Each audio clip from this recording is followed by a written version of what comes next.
Deus é contra cosméticos? Não seja o adorno da esposa o que é exterior, como frisado de cabelos, adereços de ouro, aparato de vestuário. Seja, porém, o homem interior do coração, unido ao incorruptível trajo de um espírito manso e tranquilo, que é de grande valor diante de Deus. 1 Pedro, capítulo 3, versículos 3 e 4. 5 de outubro. Muitos anos atrás, minha mulher e eu fomos convidados a ministrar em uma igreja que acreditava ser pecado as mulheres usarem joias ou cosméticos. Só descobrimos que era esse tipo de igreja quando chegamos naquela noite. Como é de costume em nosso ministério, antes de eu pregar a palavra, Denise se levantou para cantar. Sua canção estava excepcionalmente bela e ungida naquela noite. Entretanto, percebi que enquanto ela cantava, as pessoas ficavam apontando para os lábios e os brincos dela. Obviamente, estavam perturbadas com as joias e os cosméticos de Denise e, como resultado, perderam a canção inteira. É com base em 1 Pedro, capítulo 3, versículos 3 e 4, que alguns grupos religiosos acreditam que o uso de joias e cosméticos é pecado. Esses versículos dizem: não seja o adorno da esposa o que é exterior, como frisado de cabelos, adereços de ouro, aparato de vestuário. Seja, porém, o homem interior do coração, unido ao incorruptível trajo de um espírito manso e tranquilo, que é de grande valor diante de Deus. Pedro estava realmente dizendo que era pecado uma esposa ou uma mulher usar joias ou cosméticos? Analisemos esses versículos para ver exatamente o que Pedro estava comunicando ao escrevê-los. Você verá que ele não se incomodava com esposa ou mulheres que usavam joias ou cosméticos. Em vez disso, ele estava lhes dizendo para não investirem todo o seu tempo em seu rosto e sua aparência exterior, enquanto se esqueciam de investir tempo no desenvolvimento de seus corações. Veja, as mulheres do primeiro século, especialmente as gregas e romanas de classe alta, eram obcecadas por sua aparência externa. Usavam penteados extravagantes, gastavam grandes quantias de dinheiro em cosméticos, se adornavam com joias luxuosas e se orgulhavam das roupas exuberantes que usavam. Nada havia de errado com seu desejo de parecerem bonitas, exceto estarem tão voltadas para adornar o corpo que se esqueciam de adornar o coração. A palavra adorno em 1 Pedro, capítulo 3, versículo 3, é a grega cosmos, usada 187 vezes no Novo Testamento. Conforme observado anteriormente, a palavra cosmos transmite a ideia de algo ordenado ou algo disposto em certo arranjo. Essa palavra cosmos é de onde provém a palavra cosmético. Isso nos diz que quando aplica maquiagem no rosto, uma mulher está tentando acrescentar ordem ao seu rosto. A palavra adorno é usada porque a aplicação de cosméticos não apenas embeleza a aparência de uma mulher, mas também lhe dá um maior senso de ordem. Eu lhe garanto que os maridos apreciam muito esse adorno. Ao contrário do que alguns grupos religiosos afirmam, não há nesse versículo qualquer insinuação de que os cosméticos sejam pecado. Pedro simplesmente nunca disse isso. Conforme observado aqui, o argumento de Pedro é que as mulheres não devem colocar todos os seus esforços em adornar seu rosto. Elas precisam se lembrar de adornar também seu coração. Então, Pedro prossegue mencionando o frisado de cabelos. Usando esta frase, ele está se referindo a uma prática muito comum entre as mulheres gregas e romanas do primeiro século. Elas não simplesmente pegavam pegavam o secador e passavam 20 minutos preparando os cabelos para o dia. Em vez disso, passavam literalmente múltiplas horas labutando com seus cabelos.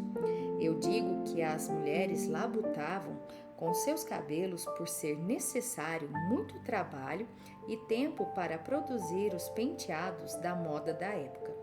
De fato, a palavra frisado usada por Pedro vem do grego emploque, que descreve a intrincada, complexa e escandalosamente elaborada trança do cabelo de uma mulher. Veja, as mulheres gregas e romanas eram obcecadas por transformar seus cabelos em torres de intricados cachos e tranças. Se você visitar um museu de antiguidades e olhar para as estátuas das mulheres do primeiro século, ficará impressionado ao ver os milhares de pequenos cachos que eram tecidos no cabelo das mulheres. Esse penteado era considerado bonito, elegante e da moda no século I. Os maridos deviam pensar que esse estilo era belo em suas esposas, porque a tendência da moda era imitada em todo o Império Romano. Como resultado desse desejo popular, as mulheres investiam enormes quantidades de tempo e grandes somas de dinheiro para produzir o efeito desejado. Como você verá, Pedro não era contrário à mulher embelezar os cabelos.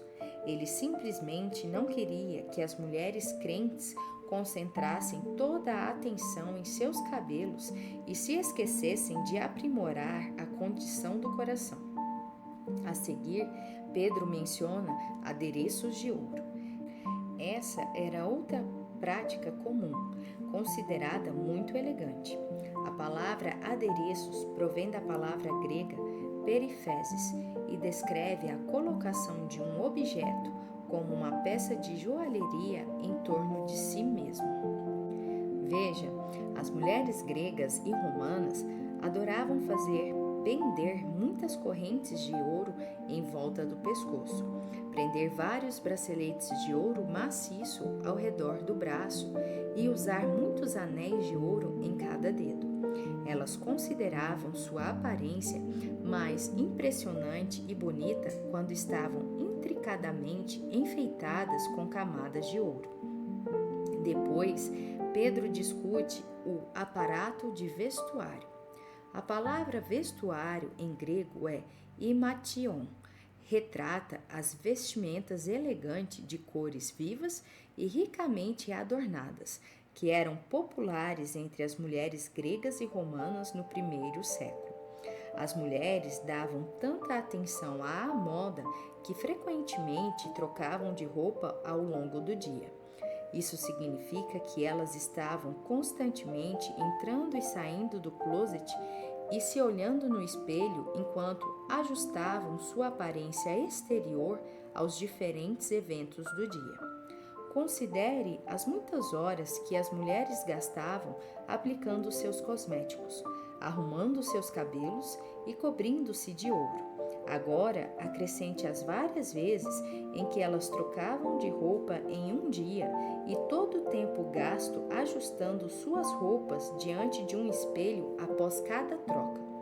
Quando você leva tudo isso em conta, percebe que aquelas mulheres usavam uma parte muito significante de seu tempo, para não mencionar o investimento de uma grande quantia de seu dinheiro, para a manutenção de sua aparência exterior. Ao escrever sobre tudo isso, Pedro começou dizendo: não seja o adorno. Muitos entenderam que essa afirmação é uma proibição do uso de cosméticos, ouro ou roupas caras e a arrumação do cabelo. Na realidade, Pedro estava simplesmente exortando as esposas a não cometerem o erro de dedicar tanto tempo e atenção a melhorar sua aparência exterior que deixassem de investi-lo na manutenção e embelezamento de seu ser interior. É por isso que Pedro prossegue dizendo: seja, porém, o homem interior do coração, unido ao incorruptível trajo de um espírito manso e tranquilo, que é de grande valor diante de Deus. Basicamente, ele estava dizendo: Senhoras, não há problema em vocês fazerem o que puderem para parecer bonitas. Entretanto, não se esqueçam de que a ênfase mais importante e o lugar a investir a maior parte de seu tempo deveria ser no embelezamento do indivíduo oculto no coração. Cara esposa, não há problema em você ficar linda. De fato, seu marido gosta quando você se embeleza para ele.